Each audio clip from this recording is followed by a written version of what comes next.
નમસ્કાર વિદ્યાર્થી મિત્રો, આજના વિડીયોની અંદર આપણે ધોરણ 8 ગણિત વિષયનું દ્વિતીય પરીક્ષા 2025 માટેના મોસ્ટ એમપી પેપરનું સોલ્યુશન કરવાના છીએ. મિત્રો, તમારે વિડીયોને અંત સુધી જોવાનો છે. કઈ રીતના દાખલા આવશે, તમારે કઈ રીતના દાખલા કરવાના, એ સંપૂર્ણ ચર્ચા આપણે આજના વિડીયોની અંદર કરવાના છીએ. તો પ્લીઝ મિત્રો, વિડીયોને અંત સુધી જરૂરથી જોજો. તમારા બીજા મિત્રોને શેર કરજો અને આવા ઉપયોગી વિડીયો માટે આપણી ચેનલને સબસ્ક્રાઈબ કરી દેજો. ઓકે મિત્રો, જુઓ, પહેલાં તમારે એક ગુણના પ્રશ્નો આવશે, જેમાં પહેલો દાખલો આપેલો છે કે એક વસ્તુની કિંમત ₹500 છે અને તેને ₹600 વેચાય તો નફો કેટલો થયો. તો જુઓ, ₹100 નફો થાય એનો જવાબ, તો ઓપ્શન બી એનો જવાબ થશે. નીચે જવાબ પણ એના આપેલા છે, જવાબ સાથે આપણે સોલ્યુશન કરવાના છીએ, તો વિડીયોને અંત સુધી જોવાનો છે. ઓકે, બીજો છે સાદુરૂપ આપવાનું હતું, તો એનો જવાબ થશે મિત્રો એ. હવે જુઓ, અમુક રકમ એવી છે જેમાં તમારે ગણિતના જે ચિહ્નો આવે છે એની ટાઈપિંગને મિસ્ટેકના લીધે આપણે પીડીએફમાં તમને આ રીતની રકમ દેખાતી છે, પણ એનું પણ સાચો સોલ્યુશન આપણે આગળ તમને સમજાવીશ. ત્રીજો પ્રશ્ન છે કે 3x + 4y - 5z અને 2x - y + 2z સરવાળો કરો. તો આ બંનેનો સરવાળા કરવાવાળા જુઓ, સરવાળા બાદબાકીના દાખલા પણ તમારા પેપરમાં આવશે. કદાચ રકમ બદલાઈ જાય પણ તમારા દાખલા તો આવશે જ. તો આનો જવાબ થાય છે મિત્રો ઓપ્શન એ. ઓકે, કે 5x + 3y - 3z. પછી ચોથો પ્રશ્ન છે, ચોરસની પરિમિતિ 20 સેમી છે, તો તેનું ક્ષેત્રફળ કેટલું થાય. તો પરિમિતિવાળા દાખલા, ક્ષેત્રફળવાળા દાખલા પણ તૈયાર કરી નાખવાના છે, બધા જ સ્વાધ્યાયના દાખલા. તો એમાં મિત્રો જવાબ આવશે ઓપ્શન સી, 25 ચોરસ સેમી. પાંચમો છે, જો 10 માણસો એક કામ 2 દિવસમાં પૂરું કરે તો 5 માણસો તે જ કામ કેટલા દિવસમાં કરે. તો મિત્રો આ સમપ્રમાણ વ્યસ્ત પ્રમાણના દાખલા છે, તો એ પણ તૈયાર કરી નાખવાના છે આપણે. તો આનો જવાબ થાય મિત્રો ઓપ્શન સી, 4 દિવસ. છઠ્ઠો છે, એક સંખ્યાના 10% એટલે 20, તો તે સંખ્યા કઈ છે. તો આનો જવાબ થશે મિત્રો ઓપ્શન સી, 200. પછી સાતમો પ્રશ્ન છે, જેમાં તમારે a + b નો વર્ગ, જો આવું ચિહ્ન દેખાય વર્ગ બતાવે છે, a + b નો વર્ગ, તો એનું વિસ્તરણ શું થાય. તો આ સૂત્ર છે, નિત્યસમ છે, તો આનું સૂત્ર થાય મિત્રો a² + 2ab + b². તો આમાં તમને એવું કયું દેખાશે, તો ઓપ્શન સી, તો એનો જવાબ ઓપ્શન સી થાય છે.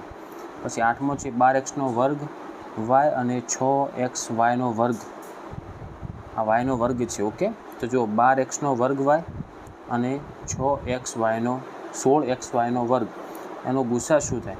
તો એનો જવાબ એ આવશે મિત્રો 4xy. નવમો છે, નળાકારનું ઘનફળ શોધવાનું સૂત્ર શું છે.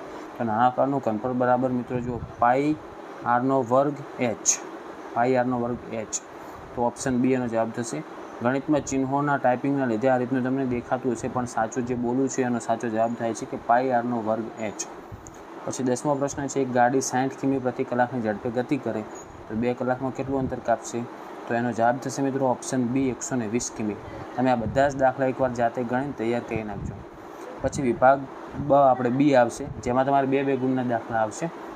એમાં એક પહેલો દાખલો આપેલો છે કે એક દુકાનદાર એક વસ્તુ ₹800 ખરીદે છે અને તેને ₹600 વેચે છે, તો તેને કેટલા ટકા નુકસાન થયું. તો જો મિત્રો, તમને કમ્પ્લીટ ગણતરી સાથે આ દાખલો આપેલો છે કે ખરીદ કિંમત 800 હતી, વેચાણ કિંમત 600 હતી, તો 800માંથી 600 બાદ કરીએ એટલે ₹200 નુકસાન થયું. પણ આપણે નુકસાનની ટકાવારી શોધવાની છે. તો પહેલાં નુકસાન કેટલું હતું કે 200 અને ખરીદ કિંમત કેટલી હતી 800, તો 200 ભાગ્યા 800 અને ગુણ્યા 100 કરો એટલે એની ટકાવારી મળી જશે. તો એનો જવાબ થશે મિત્રો 25%. જો ડાયરેક્ટ લખેલો છે. પછી બીજો દાખલો છે, સાદુરૂપ આપવાનું છે. તો આ રકમનો ટાઈપિંગ મિસ્ટેકના લીધે આગળ ચર્ચા કરીને એવું થાય છે, પણ એનો જવાબ આવશે 9. પછી ત્રીજો છે, બાદબાકી કરવાની છે. આ રકમ આપેલ છે, એની અંદરથી તમારે બાદબાકી કરવાની છે. તો એનો જવાબ તમે જો જાતે એકવાર આ દાખલા ગણજો. પછી એનો જવાબ તમારે જોતો હોય તો એનું સોલ્યુશન જવાબ આપેલો છે આપણે કે 3x - 5y + 5z. ચોથું છે, સમાંતર બાજુ ચતુષ્કોણનું ક્ષેત્રફળ શોધો જેનો પાયો 12 સેમી અને ઊંચાઈ 8 સેમી હોય. તો જુઓ, સમાંતર બાજુ ચતુષ્કોણના ક્ષેત્રફળ શોધવાનું સૂત્ર આવે પાયો ગુણ્યા વેધ. તો પાયો 12 અને ઊંચાઈ 8, તો 12 × 8 12 = 96 થશે એનો જવાબ. પાંચમો છે, જો 20 ખેલાડીઓ એક મેચમાં ભાગ લે છે તો 60 ખેલાડીઓ માટે કેટલી મેચો રમાશે. તો 3 મેચ રમાય. ઓકે, તો આનો જવાબ 3 મેચ થશે. ક વિભાગ એટલે કે સેક્શન સી, જે તમારે 3 ગુણના દાખલા આવશે. એમાં જુઓ, પહેલો દાખલો આપેલ છે કે એક વસ્તુની છાપેલી કિંમત 1200 છે અને તેના પર 10% વળતર મળે છે. તો હવે એટલું તમારા મગજમાં આઈડિયા આવ્યો છે કે 3 ગુણના દાખલા કેવા આવશે, આ વળતરના શોધવાના નહીં બધા. તો એનો જવાબ થશે મિત્રો 1080. બીજું છે, સાદુરૂપ પણ આવશે કે x - 4 અને બીજા કૌંસમાં x + 4 અને વત્તા x - 2 નો વર્ગ. તો આનો આપણે સાદુરૂપ આપશે તો એનો જવાબ વધશે એકલો મિત્રો 9. ત્રીજો છે અવયવ પાડવાના છે, તો આ અવયવ આના પાડવાના આવશે. પછી ચોથો છે કે લંબઘનનું ઘનફળ શોધો જેની લંબાઈ 10 સેમી, પહોળાઈ 5 સેમી અને ઊંચાઈ 4 સેમી છે. તો જુઓ લંબઘનનું ઘનફળ બરાબર સૂત્ર શું થાય? લંબાઈ ગુણ્યા પહોળાઈ ગુણ્યા ઊંચાઈ. તો આ ત્રણે સંખ્યાઓનો ગુણાકાર કરી નાખવાનો આપણે. 10 પંચા 50, 50 ગુણ્યા 4 કરીએ એટલે 200 જવાબ આવશે. પછી પાંચમો પ્રશ્ન છે કે નકશામાં 1 સેમી એટલે વાસ્તવમાં 10 કિમી થાય છે જો બે ગામો વચ્ચેનું નકશામાં અંતર 3 સેમી હોય. મતલબ જો નકશામાં તમને 1 સેમી કે તો એનું વાસ્તવમાં અંતર 10 કિલોમીટર થાય છે અને બે ગામો આપેલ છે એમના વચ્ચે અંતર આપેલ છે 3 સેમીનું નકશાની અંદર. તો 1 સેમી એટલે 10 કિમી, તો 3 સેમી એટલે કેટલા કિમી થાય? તો 3 ગુણ્યા 10, 3 × 30 કિમી અંતર થાય. પછી સેક્શન ડી આવશે જેમાં 4 ગુણના દાખલા આવશે તમારે. તો આ રીતના દાખલા તમારે પહેલાં જેટલા પણ પાઠ્યપુસ્તકની અંદર હોય ને બધા જ દાખલા તમારે તૈયાર કરી નાખવાના છે પેપરની પહેલાં. જુઓ પહેલો એક પ્રશ્ન આપેલો છે કે 5000નું 10% વાર્ષિક વ્યાજના દરે 2 વર્ષનું ચક્રવૃદ્ધિ વ્યાજ શોધો. તો ચક્રવૃદ્ધિ વ્યાજના દાખલા ખાસ તૈયાર કરજો. એનો જવાબ થાય છે મિત્રો 1050 રૂપિયા. પછી બ આપેલો છે કે આપેલી રકમને જો પ્રશ્ન એક જ છે, એકની અંદર 2 દાખલા આપેલ છે, મતલબ એક દાખલો 2 ગુણનો ગણાશે. રેડી? એટલે ટોટલ 4 ગુણના પ્રશ્નો આવશે. તો બીજો 2 ગુણમાં કયો આપેલ છે કે 0 પોઈન્ટ આપેલ છે 62ને પ્રમાણિત સ્વરૂપમાં દર્શાવવાનું છે. તો જુઓ દર્શાવેલ છે આપણે કે 6.2 × 10⁻10 ઘાત. જો ચિહ્ન બદલાતા હતા એના લીધે મેં આ રીતનું લખ્યું છે કે -10 ઘાત, એટલે તમને ખબર પડે.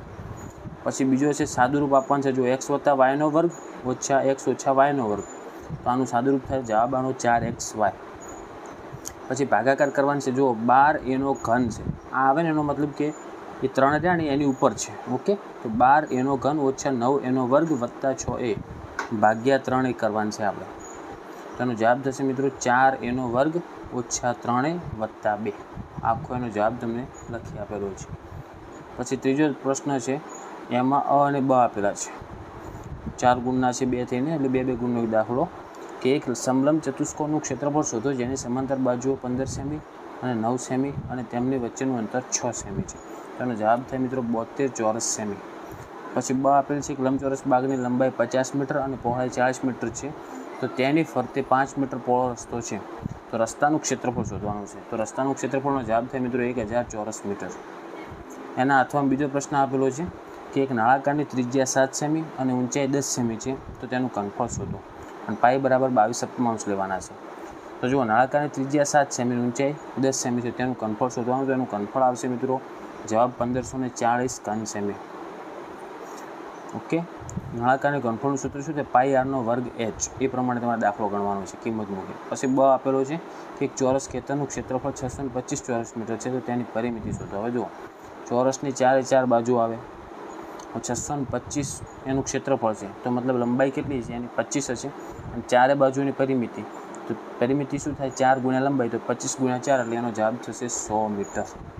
તો મિત્રો આ હતું આપણે ધોરણ 8 વિષય ગણિત માટેનું વાર્ષિક પરીક્ષા 2025 માટેનું મોસ્ટ MP પેપરનું જવાબ સાથેનું સોલ્યુશન. તો આશા રાખું છું મિત્રો કે વિડીયો તમને ઉપયોગી બન્યો છે. તો વિડીયોને લાઇક કરજો. જેટલા પણ વિદ્યાર્થીઓને ગણિતનું પેપર આપવાનું છે દરેક વિદ્યાર્થીઓને મારા વતી બેસ્ટ ઓફ લક. ઓકે, આવા ઉપયોગી વિડીયો માટે આપણી ચેનલને સબસ્ક્રાઈબ કરજો અને તમારા બીજા મિત્રોને પણ શેર કરજો. હવે મળીશું મિત્રો આપણે નેક્સ્ટ વિડીયોમાં. Thank you so much for watching my videos. Thank you so much. અને તમને એક એ પણ સલાહ આપીશ કે તમે જાતે પણ આ દાખલા એકવાર ગણજો, કારણ કે વિડીયો જોવાથી તમને દાખલા આવડશે નહીં. તમે આ બધા જ દાખલા તમે જાતે એકવાર ગણતરી સાથે તૈયાર કરી લેજો અને આ રીતના બીજા દાખલા પણ તૈયાર કરજો જેથી તમને કમ્પિટિટિવ પરીક્ષામાં બેનિફિટ થાય. ઓકે, તો મિત્રો હવે આપણે મળીશું નેક્સ્ટ વિડીયોમાં. Thank you so much for watching my videos. Thank you so much.